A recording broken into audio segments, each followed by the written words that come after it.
பிதா, சுதன், பரிசுத்த ஆவியின் பெயராலே ஆமேன். கடவுளே, தூயதோர் உள்ளத்தை என்னுள்ளே படைத்தருளும். உம் மீட்பின் மகிழ்ச்சியை மீண்டும் எனக்கு அளித்தருளும். கேட்போர் எல்லோரும் பெற்றுக் கொள்கின்றனர். மத்தேயு எழுதிய தூய நற்செய்தியிலிருந்து வாசகம். அதிகாரம் 7, இறை வார்த்தைகள் 7 முதல் 12 முடிய. அக்காலத்தில் இயேசு தம் சீடரை நோக்கி கூறியது: கேளுங்கள், உங்களுக்கு கொடுக்கப்படும். தேடுங்கள், நீங்கள் கண்டடைவீர்கள். தட்டுங்கள், உங்களுக்கு திறக்கப்படும். ஏனெனில் கேட்போர் எல்லோரும் பெற்றுக் கொள்கின்றனர். தேடுவோர் கண்டடைகின்றனர். தட்டுவோருக்கு திறக்கப்படும். உங்களுள் எவராவது ஒருவர் அப்பத்தை கேட்கும் தம் பிள்ளைக்கு கல்லை கொடுப்பாரா? அல்லது பிள்ளை மீன் கேட்டால் பாம்பை கொடுப்பாரா? தீயோராகிய நீங்களே உங்கள் பிள்ளைகளுக்கு நற்கொடைகள் அளிக்க அறிந்திருக்கிறீர்கள்.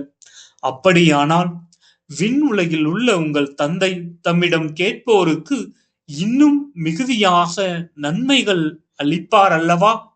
ஆகையால் பிறர் உங்களுக்கு செய்ய வேண்டும் என விரும்புவற்றை எல்லாம் நீங்கள் அவர்களுக்கு செய்யுங்கள். இறை வாக்குகளும் திருச்சட்டமும் கூறுவது இதுவே. இது ஆண்டவரின் அருள்வாக்கு. இறைவா, உமக்கு நன்றி. நமது தேடல் எது?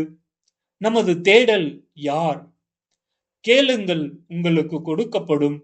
தேடுங்கள், நீங்கள் கண்டடைவீர்கள் என்னும் இயேசுவின் அருள்வாக்கை இன்று தியானிப்போம். இத்தவக்காலத்தில் நாம் அனைத்திற்கும் மேலாக இறைவனை தேடும் மனநிலையை வளர்ப்போம். நாம் இந்த உலகில் பலவற்றை தேடி அலைகின்றோம். பணம், பதவி, புகழ், உலக இன்பங்கள், பொழுதுபோக்கு என பலவற்றை தேடுகின்றோம். அவற்றை கண்டடைந்தாலும் கூட அவற்றில் நாம் நிறைவு காண முடிவதில்லை. ஆனால் இறைவனை தேடி கண்டடைந்தாலோ நாம் அனைத்தையுமே பெற்றுக் கொள்கின்றோம். எனவே இத்தவக்காலத்திற்கான சில பரிந்துரைகள்.